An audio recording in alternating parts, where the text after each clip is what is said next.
¿Se acuerdan que en Veracruz rociaron con agua de esas botellitas que trae uno para emergencia a un político muy importante del PRD? Muñoz Ledo.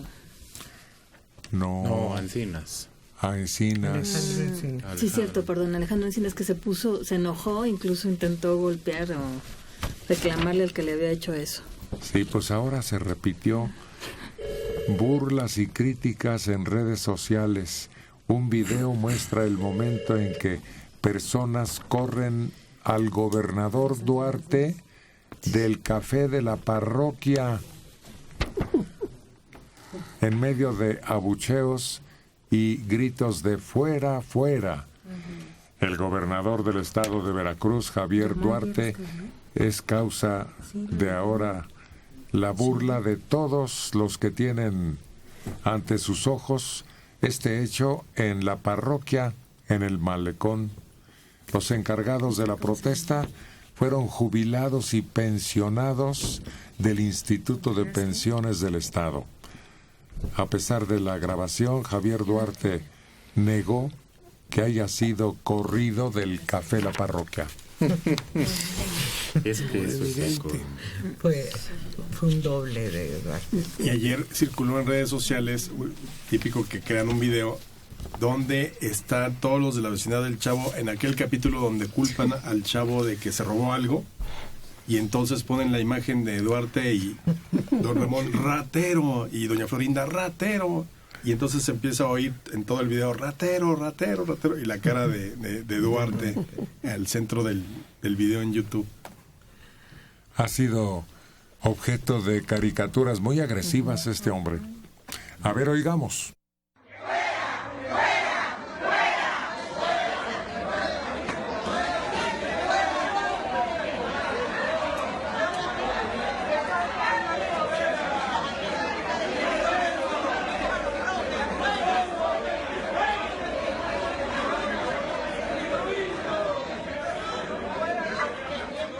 Vaya, pues estuvo nutrida la presencia de la indignación de los veracruzanos. Qué bueno. A mí sí me da gusto que se indigne la gente. Bueno. Sí, estamos ya en una etapa donde... Yo no sé este hombre dónde va a vivir ahora que termine su mandato. Pero fíjate, o sea, la gente está mostrando su repudio y lo que quiera, ¿no? En forma directa. Pero luego esto no es efectivo. O sea, ojalá realmente esto no quede nada más en unos gritos de molestia, de impunidad, de lo que quieras, sino que cuando este hombre tenga que entregar cuentas, legalmente se recurra a las instancias para que las entregue, para que demuestren qué gastó, por qué está la deuda tan fuerte, por qué tantos grupos inmiscuidos ahí en sus fuerzas de seguridad. Hombre, y nada más un grito y bueno, sí, un ratero y ahí se quedó todo, ¿no? Las muertes. Pero es que esas personas pueden reclamar, pueden decir, todo depende de que en el momento que tengan que elegir al nuevo gobernador, elijan pensando en que todo esto se castigue. Pero si se van a ir nuevamente por el que les da la despensa, por el que les da el montón de ladrillos, entonces de nada sirve que le hayan gritado ayer todo el día. Por eso, ojalá no perdamos la memoria y no ocurra lo mismo que sucedió en Coahuila, que a pesar de que sabíamos que había ahí cuentas raras, votan por el hermano del que hizo ahí un superfraude. Lo adoraban. Además. Pero es que en Coahuila no estaban enojados con Moreira. No, pues ojalá aquí Nunca han estado enojados con Moreira. No, pero les vale. Sí. Es que dejó obra. Mucha. Sí. A medias, pero dejó. Él oyó aquello de que construye que algo queda. Y como construyó mucho, pues quedó mucho. Sí. Otro gobernador que no está cumpliendo es Graco, aquí en Morelos, porque él había prometido que se sometería al juicio de la población para abandonar el cargo si había un consenso Así es. que así lo pidiera. Sí, y esa fue una de sus propuestas de campaña. Yo les llegué a comentar que durante la campaña de Graco yo estuve en Morelos y la verdad es que la gente votó por él convencida de que iba a ser el mejor y que se iba a dar un cambio en Morelos.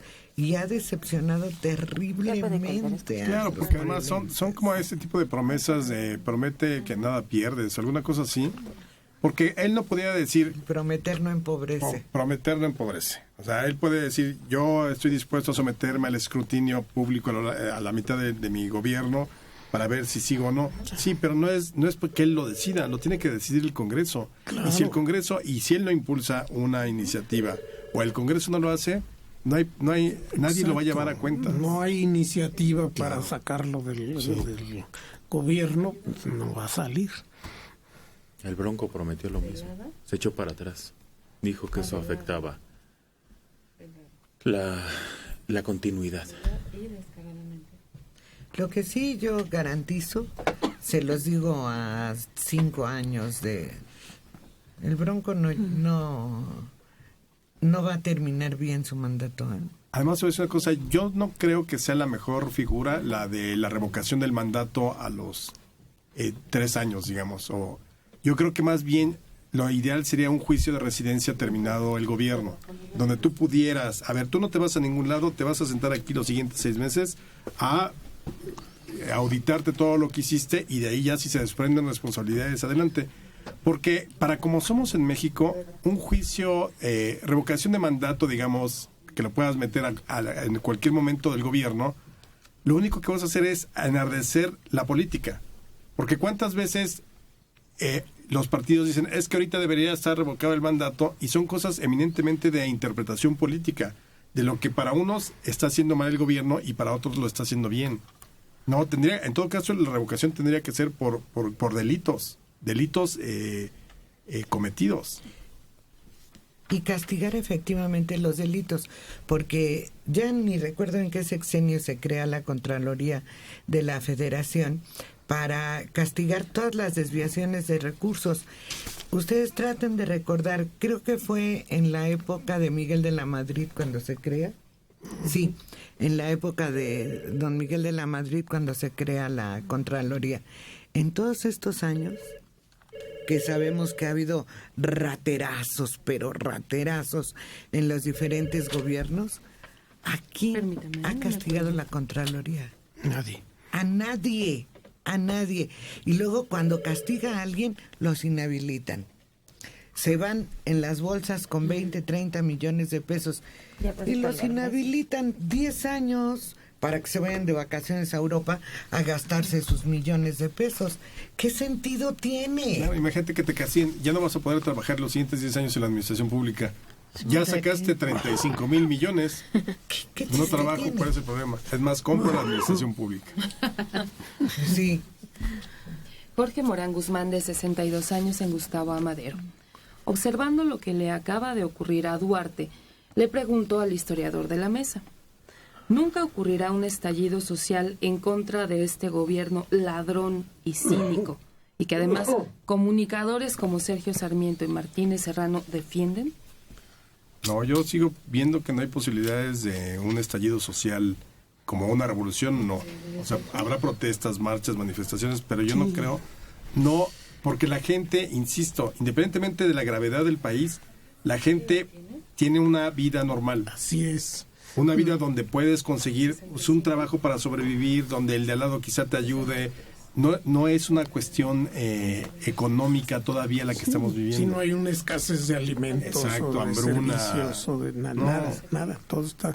Entonces, difícilmente son formas de darle escape a esa ira que ocasiona en algunas personas, pero si uno las cuantifica, es marginal respecto a la opinión pública. Si uno ve las encuestas que se llevan a cabo formalmente, pues todavía hay un 40 y tantos % de las personas que apoyan al presidente. Y mientras no aprendan a escuchar y analizar lo que escuchan, seguiremos perdidos en la nada. Yo quisiera saber en qué momento esta plática no es de defensa para nadie. Claro. Para nadie. Y el conductor de este programa es Héctor. Si él no quisiera que dijéramos lo que estamos expresando, Bastaría con que hiciera una seña y él nos permite, nos da la libertad y él mismo lo ha hecho. Mientras no aprendan a escuchar, es un país que va a seguir en lo mismo. Y el estallido social debe estallar en las urnas. Claro. O sea, estaba viendo la elección del 12, podía votar 80 millones de mexicanos y votaron 50. No hay ningún país, hay que decirlo, que llegue al 100%. Sí. Eso es un hecho. Pero pudiste haber metido 5 millones más, 10 millones más quizá, claro, para quedarse en un 70%. Pero entonces, totalmente. ¿Qué está pasando con esa gente, esos 30 millones que ni siquiera se manifestaron por anular el voto? Simplemente no les dio la gana. No les importó ir a una jornada electoral que es fundamental para todos nosotros. O sea, así no se puede. Sí, mientras no exista además el control de una opción, pues digamos, que venga a limpiar la administración pública en el Congreso, no va a pasar, nunca va a ocurrir. Martínez, de 63 años, en Matamoros, Coahuila. Escuché el comentario que hicieron, que después de la deuda que nos dejó Moreira, votamos por su hermano. Y sí, es muy triste. Pero aquí se convencieron con pantallas, despensas y tarjetas de 200 pesos. Y sí saben cómo nos dejó este hombre. Lo viven en carne propia porque andan bien fregados. Pero aún así, estoy segura que si el mismo Humberto Moreira se vuelve a postular y regala pantallas, despensas y tarjetas, vuelve a ganar. Entonces, ¿qué hacemos? Pues no aceptar obsequios. Claro. Lo que está recomendando López Obrador desde que es político. Oh, ¿no viste la grabación? ¿No oyeron la grabación que le filtraron? Con unas palabras finísimas, como de media cuchara, dice: no vendan su voto por una despensa ni por 500 pesos, estamos hasta el gorro de eso. Porque hay que decirlo, o sea, mucha gente se justifica que la gente está necesitada, entonces que vende el voto, pero a la mera hora vote por otra persona, etcétera, ¿no? Es decir, te pueden dar una despensa para que votes por un partido.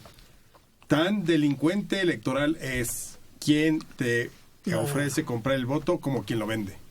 O sea, aquí no es de que, bueno, no justifica la pobreza o la necesidad la venta de un voto. O sea, es un acto de corrupción. Cualquiera, tú vendes tu voto, te estás corrompiendo. Pero además esos obsequios que dan a cambio del voto son una ilusión. A ver, dígame, le dan una despensa que le va a durar, ¿qué le gusta? ¿15 días? Si te va Cuando bien. mucho, Sí, claro. 15 días. Y después va a aguantar el sinvergüenza ladrón 6 años. Oiga, no. Pero la despensa es ahorita, en este momento. Sí. Y así nos convencen. Sí, así van viviendo de despensa en despensa, por ejemplo. No se dan cuenta que a lo mejor están comprando 6 años de carestía y escasez. Pero además a nadie le dan una despensa y dicen: te la doy para que votes por este. Directamente no hay casi nunca esa... No. Entonces, pero la necesidad del pueblo tampoco la están viendo. Qué fácil, ahí no acepten la despensa. Se están muriendo de hambre. No, Manelito. Entonces, no, yo no pienso que están vendiendo su dignidad, ni que tampoco son unos criminalazos por estirar algo que termina enterrado, o que de todos nos van a tirar, o que... No. La cultura no debe empezar por ahí. Es un abuso para el pobre y su condición. Pero hay que comprender a esa gente también. Estoy de acuerdo contigo, y yo eso, lo que te voy a decir, se lo escuché a Héctor. Reciba la despensa, pero cuando vaya a votar, vote por quien usted crea que sea el más o menos honesto, el más o menos buen político. Por favor. Menos peor. El menos peor. Usted reciba la despensa de un partido y reciba la pantalla del otro partido y pero vote por quien sea el mejor. Sí. Y con memoria.